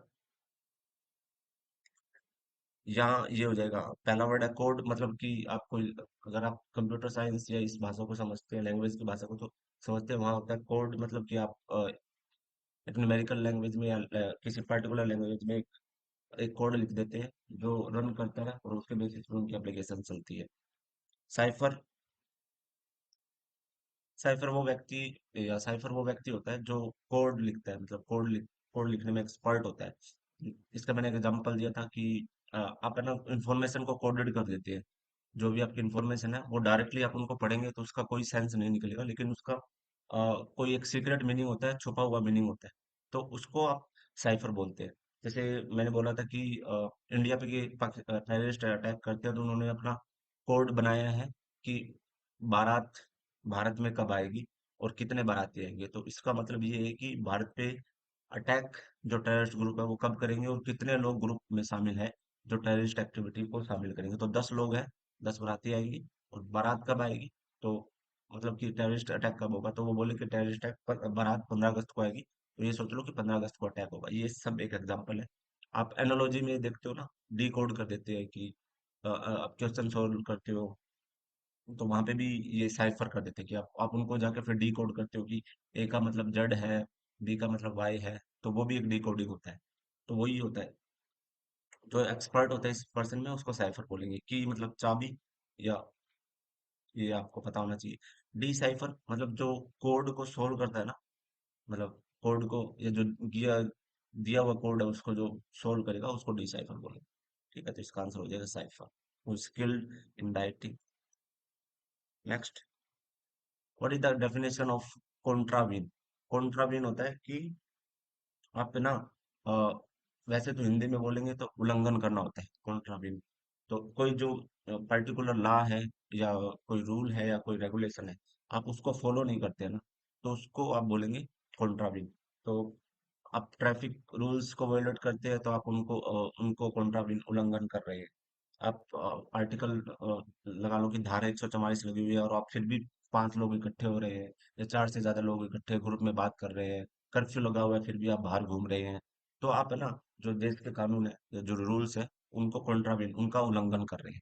तो ये होता है उल्लंघन करना। इसका आंसर हो जाएगा जो पर्टिकुलर नॉर्म्स है, रूल है और जो प्रिंसिपल है, आप उनको फॉलो नहीं कर रहे, वोलेट कर रहे।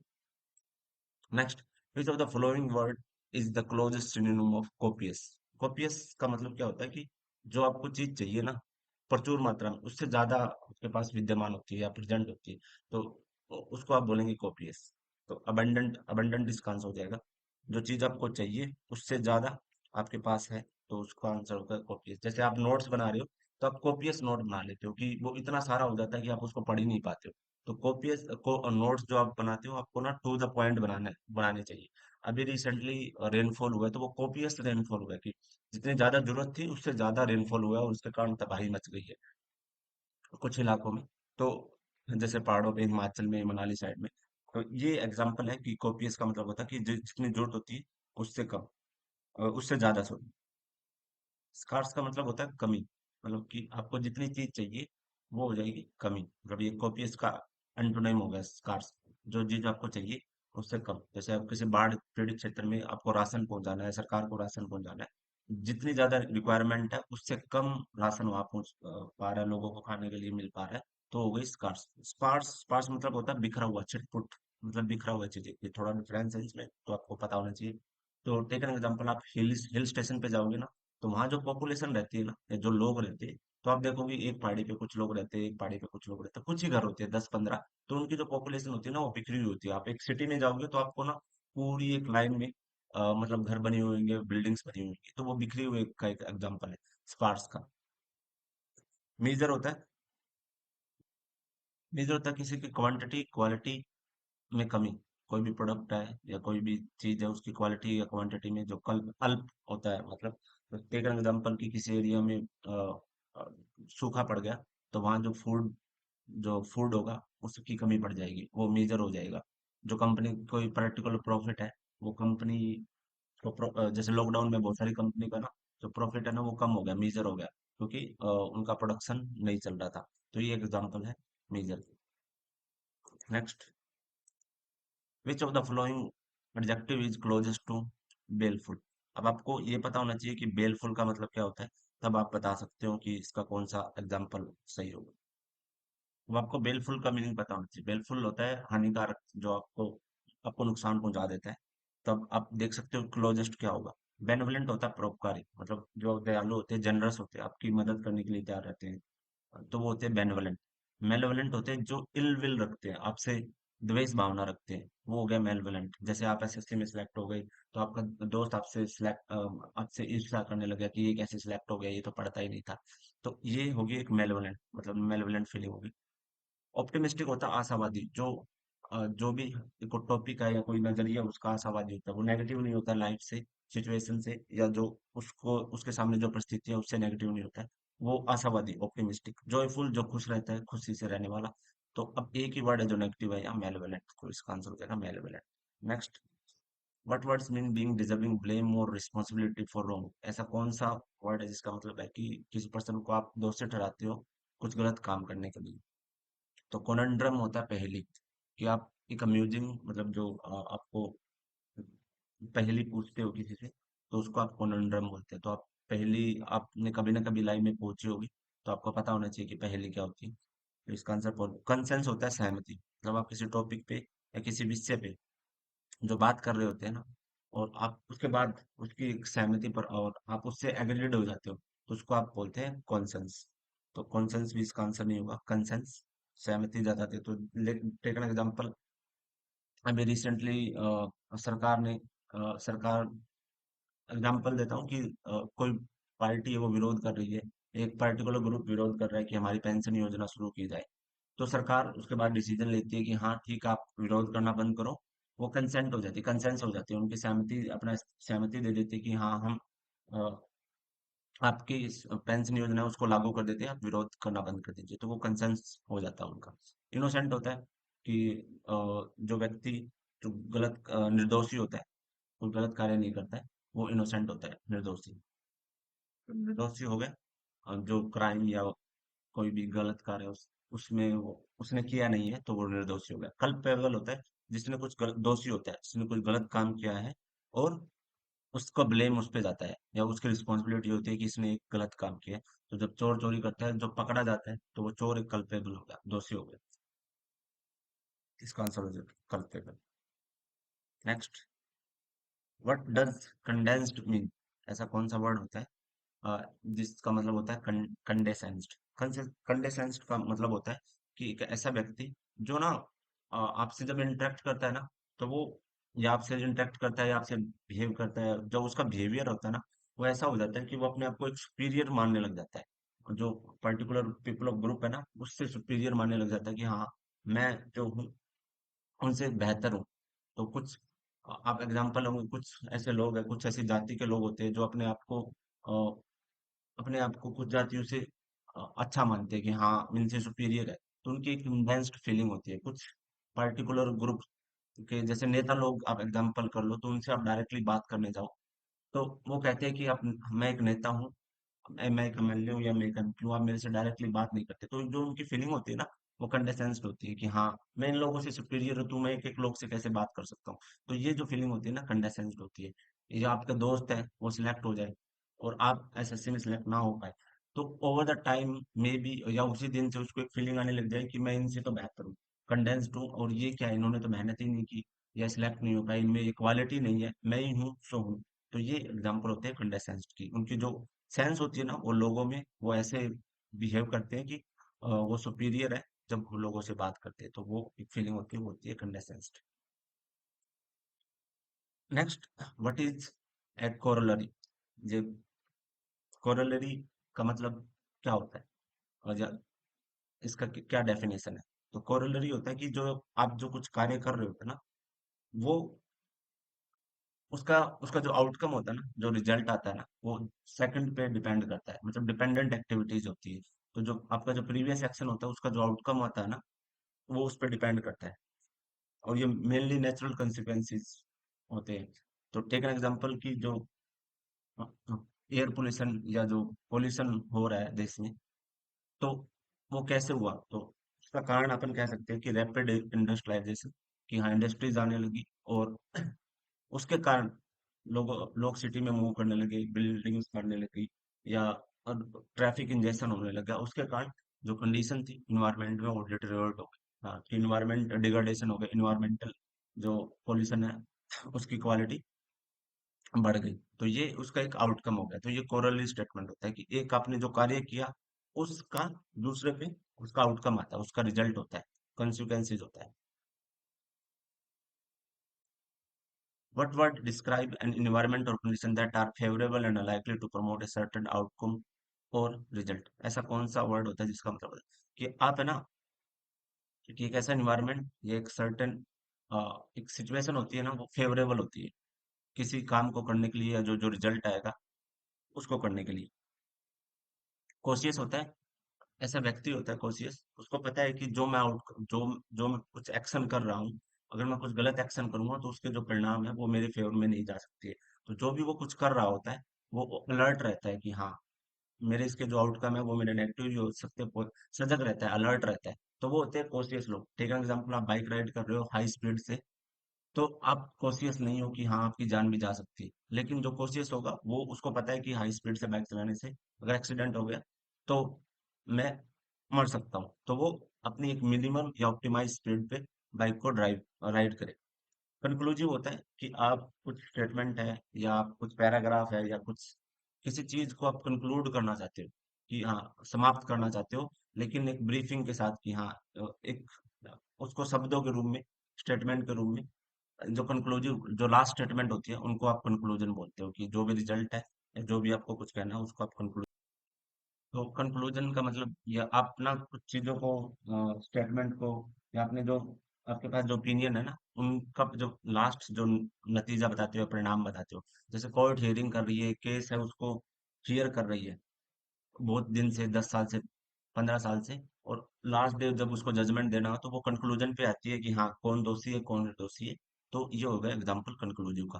कंड्यूसिव, कंड्यूसिव का मतलब होती है आपकी जो सिचुएशन है या जो कंडीशन है वो आपके फेवर में होती है, और जो आप काम कर रहे हो, जो रिजल्ट आएगा वो आपको सूट करेगी। Take an take an example कि आप एक पर्टिकुलर फसल को उगाना चाहते हैं। टेक एन एग्जाम्पल, आप सेब उगाना चाहते हैं, तो जो सेब उगाने की जो कंडीशन है या जो फेवरेबल कंडीशन है ना, वो ठंडे प्रदेशों में होती है, जैसे हिमाचल या ऊपर जो वाले इलाके होते हैं ना, कश्मीर। उधर सेब अच्छे से होते हैं क्योंकि उनकी वो फेवरेबल कंडीशन है। उधर आप धान नहीं बो सकते क्योंकि वहां पानी नहीं ठहरता है जमीन में। तो ये जो फेवरेबल कंडीशन है ना, वो उनके एग्जाम्पल है। तो अ, जैसे कोई यूरोपियन इंडिया में आने के लिए रहना चाहेगा तो उनके लिए फेवरेबल कंडीशन विंटर होगी, क्योंकि विंटर में वो आराम से रह सकते हैं, लेकिन गर्मियों में वो नहीं रह सकते क्योंकि वहां गर्मी इतनी नहीं पड़ती है, क्योंकि वो ठंडे प्रदेश होते हैं, ठंडे इलाके होते हैं। कंसाइज होता है संक्षिप्त रूप, आप कोई चीज या टॉपिक को जो बोल रहे हो उनको कंसाइज कंसाइज कर देते हो, संक्षिप्त रूप में बोल देते हो। इसका आंसर हो जाएगा conducive. What word describe that in enchanting, captivating and irresistibly charming? ऐसा कौन सा वर्ड होता है जिसका मतलब होता है कि आप किसी को कैप्टिवेट मतलब मंत्रमुग्ध कर लेते हो, इरिजिस्टिबल मतलब आप रेजिस्ट नहीं कर पाते, और आप आपकी पर्सनैलिटी होती है वो चार्मिंग होती है, आप उसको मंत्रमुग्ध कर लेते हो। बेलिजरेंट, बेलिजरेंट का मतलब होता है जो झगड़ालू लोग होते हैं ना, जो बहुत आसानी से प्रवोक हो जाते हैं और झगड़ने लग जाते हैं। बीफडलिंग का मतलब होता है, बेफिडल होता है कंफ्यूज, मतलब आप किसी टॉपिक से परप्लेक्स, पजल्ड या कंफ्यूज हो जाते हो, तो या उसको बोलेंगे कंफ्यूजिंग या बीफडल। ये सब किसी के लिए जिसने पहली बार वर्ड्स देखे होंगे, ये उनके लिए बीफडलिंग होगी कि हाँ इनका क्या मतलब। डीमोन होता है कि आप किसी चीज से डिस्कम्फर्ट हो, डिसकंटेंट हो, असहमत हो किसी सिचुएशन से, तो उसके प्रति आप डिसअपॉइंटमेंट हो, नाराजगी शो कर रहे हो, तो वो होता है बी मॉर्निंग। बी मॉर्निंग जैसे आपके एरिया में रोड्स खराब है या अ, पानी भर जाता है बारिश के समय, तो आप जो सरकार के अगेंस्ट या मतलब कि प्रशासन कुछ नहीं कर रहा है उसके अगेंस्ट आप कंप्लेन करते हो, तो वो आपका एक बी मॉर्निंग स्टेटमेंट हो जाता है। ये एग्जाम्पल है। बी डेजलिंग होता है एक पर्सनैलिटी या एक ऐसा शो या एक ऐसी अपीयरेंस जिसको आप देखते ही कैप्टिवेट, मंत्रमुग्ध हो जाते हैं, और आपकी आंखें उससे हटती नहीं है, तो वो बी डेजलिंग होता है। किसी ने अगर मैजिक ट्रिक देखी हो, पहली बार किसी ने मैजिक ट्रिक देखी हो, तो वो मंत्रमुग्ध हो जाएगा कि हाँ ये ऐसे कैसे हो सकता है, तो वो एक बी डेजलिंग हो। और रेड कार्पेट पे बहुत सारी एक्ट्रेस होती है, वो पोजेस देती है, तो वो एक बी डेजलिंग चार्मिंग पर्सनैलिटीज होती हैं। तो ये सब एग्जाम्पल है बी डेजलिंग। तो इसका आंसर हो जाएगा बी डेजलिंग, एक ऐसी सिचुएशन जो इंटेंटिंग और कैप्टिवेटिंग। अगर किसी ने पहली बार अगर पहाड़ों पे जाए, उसने स्नोफॉल देख लिया, तो वो भी उसके लिए भी दार्जिलिंग हो जाएगा, कैप्टिवेटिंग हो जाएगा कि हाँ कि कैसा सुंदर नजारा है। तो ये सब एग्जाम्पल है बी दार्जिलिंग के। What is the meaning of Credence? Credence का मतलब क्या होता है? क्रेडेंस होता है आप किसी चीज या किसी टॉपिक को या किस बिलीफ को ना वैलिडेट वैलिडेट करते हो, मान्यता दिलाते हो, विश्वास दिलाते हो।